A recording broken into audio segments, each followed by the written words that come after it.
President Donald Trump currently holds a 1.1% lead over Joe Biden, according to Decision Desk HQ/The Hill's polling aggregate.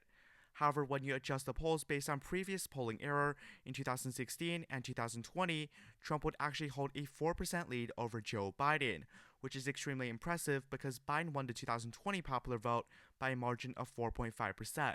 So how would the election unfold if the 2016 and 2020 polling error were to occur in 2024? In today's video, we'll be filling in this electoral college map to find out. But what did the polling error in 2016 and 2020 show? Well, one thing, both elections saw a underestimation of former President Donald Trump, but by varying degrees. In 2016, polls underestimated Trump by about 2, and in 2020, they underestimated Trump by about 4.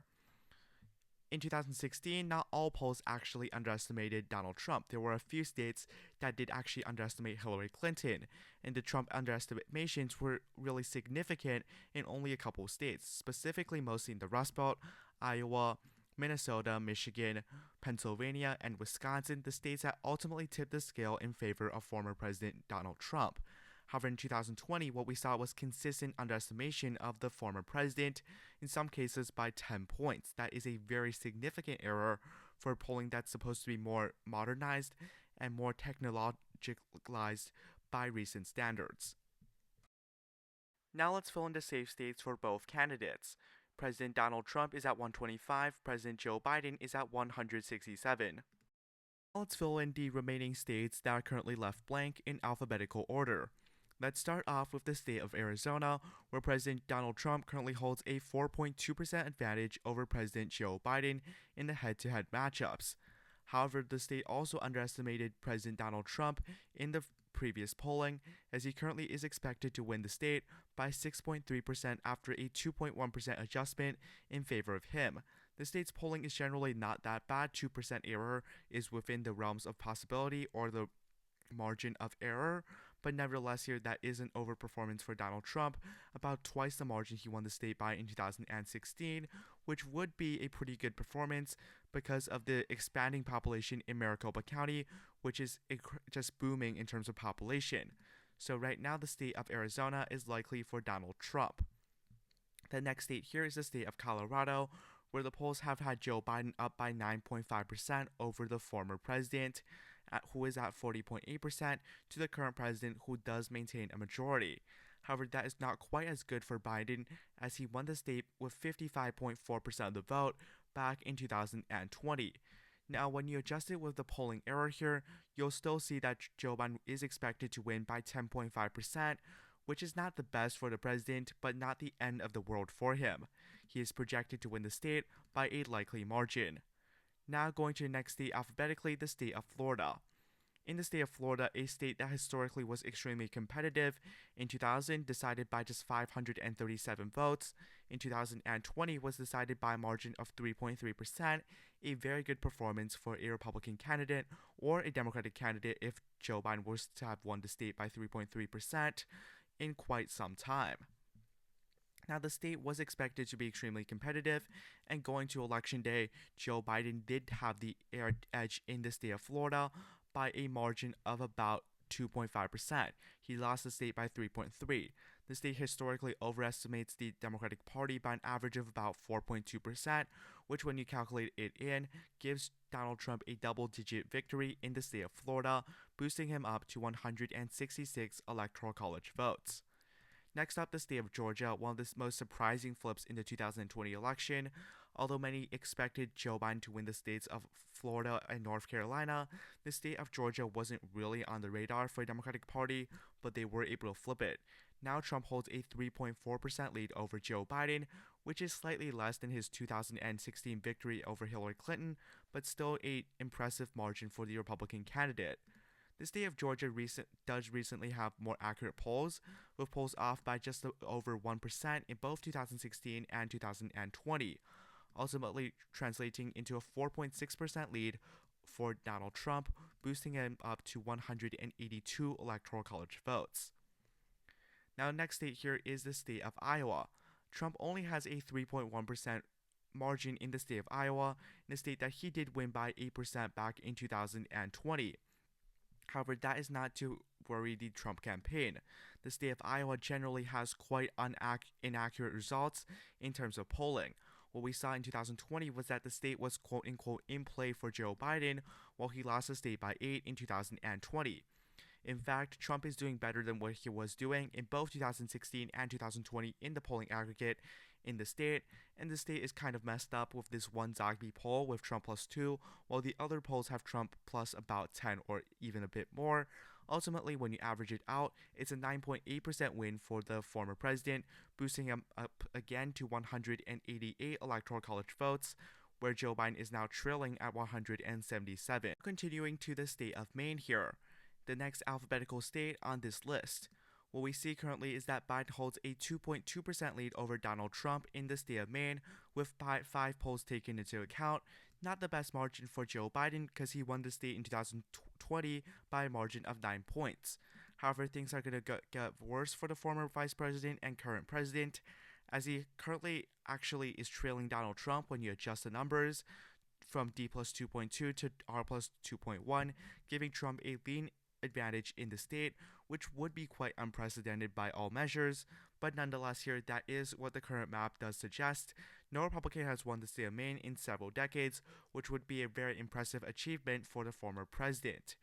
Maine first in this district would be considered pretty much safe, according to my spreadsheet, by a margin of 23.2% if the state of Maine actually goes red in the at-large district. Now going to the next state, the state of Michigan, where Joe Biden actually holds a 0.4% lead. However, Trump does not have to panic over this margin because Biden did win the state by 2.8 in 2020, and the polling error does not favor Joe Biden. In both 2016 and 2020, Michigan was slightly outside the margin of error in terms of polling, so Trump's 0.4% deficit will be adjusted to a 4.4% win in this situation, putting it up to a lean Republican state. The next state following the state of Michigan is the state of Minnesota. In the state of Minnesota, Joe Biden holds a 1.5% lead. However, similar to the state of Michigan, there is a problem with Biden's lead here.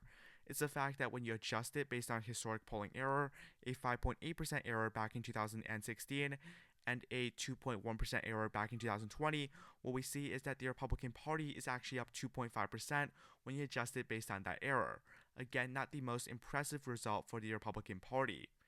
The next state here, which would end up being the Nebraska 2nd Congressional District, we don't have many results here. The current polling average is about D plus 5, with only about 3 or 4 polls taken. However, this was one of the few states that overestimated Joe Biden back in 2020 election, and essentially when you actually do the adjustment, Joe Biden is still up by 3.3%, about half the margin of his 6.3% win in the district back in 2020, but a win is a win for Joe Biden. In fact, this is only his second win on this map, excluding all the safe states. Now next up here is the state of Nevada, which I previously mentioned, a 4.5% win for Trump, which is not the best margin considering the fact that Biden won the state back in 2020 and the fact that even Hillary Clinton was able to win the state back in 2016. However, when you go to this spreadsheet here, what you're going to see is that after a adjustment in polling, Trump actually has a likely victory in the state of Nevada, boosting him up to 222 electoral college votes. With so many states unfilled, Trump already is inching quite close to the 270 mark. Now going to the next state here, the state of New Hampshire, Joe Biden does still enjoy a 3.7% lead, and when you adjust the polling here in the state of New Hampshire, what you actually see is that the general polling average is about 3.8% against Trump back in 2016 and 2020. When you adjust it, even a 3.7% margin for Joe Biden goes essentially in the trash, as Donald Trump currently leads the polling aggregate by, guess this, 0.05% when you adjust the polling, giving the state to Donald Trump by a tilt margin, another historic flip, as the state has really trended away from the Republican Party in the Trump era. Now, according to this electoral college map, Donald Trump has already been reelected the President of the United States, serving as both the 45th and 47th President of the United States. However, he's going to expand his electoral college margin after the state of Texas, where he has a 8.6% lead, a lead that is a bit larger than his 2020 performance and comparable to the 2016 election. When you add up the polling margin here, you see that Trump was overestimated Now, Trump has already been reelected the 47th president of the United States. However, he's going to expand his margin of victory here after the state of Texas, where he enjoys a 8.6% lead over Joe Biden in the state. Now, what we saw in 2020 was a 5.6% win for Trump, and in 2016, about a 9.1% win. So this is more comparable to his 2016 win, and it will be even larger after we adjust it for the polling error. Essentially, here what we see is a likely victory for Donald Trump in the state of Texas. Now going to the state of Virginia here, Virginia only gives Biden a 1.1% lead, not the best margin considering Biden actually won the state by double digits back in 2020. Anyhow, the state right now, after adjusted, only gives the Democratic Party a 1.1% victory initially, and when you adjust it, it actually goes to the Republican Party by 0.1%, so essentially a nail biter, but nevertheless here a 0.1% lead for the Republicans is still a win. Finally, going to the state of Wisconsin. In the state of Wisconsin here, when you look at the polls without adjustment, Trump holds a 0.8% lead over Joe Biden. However, the state of Wisconsin has historically been one of the states that have the least accurate polls in terms of the polling data, and right now, after a 7.3% adjustment in favor of the former president, what we're seeing is a 8% victory for Donald Trump, which is sufficient for a likely margin. Now, a summary here. So what we see in the states on this map is a fairly concerning picture for Joe Biden. He's below 200 electoral college votes, and he essentially lost every single competitive state. Now, do I think the map will actually look this bad for Biden? Probably not. We're not going to see Trump win the state of New Jersey, for example, and Virginia, New Hampshire, and Minnesota is probably a little bit of a stretch right now. I don't believe this. However, when you look at the map here, the fact that this is even possible and polling, especially when you adjust it, suggests that this is a plausible map, should be a point of reflection for Joe Biden. It's not a surprise here that Democrats have been calling for Biden to drop out because they probably anticipate the fact that the Democratic Party is pretty screwed right now, at least. Can things change over the next 4 months? Yes, it can change. However, do I believe that Joe Biden will win re-election at this point? If the election was held today, Biden's pretty screwed, and even if the election was held 4 months later, I doubt that Biden will win the election, and it looks increasingly unlikely that Biden will be re-elected. Thanks for watching, have a nice day. Goodbye.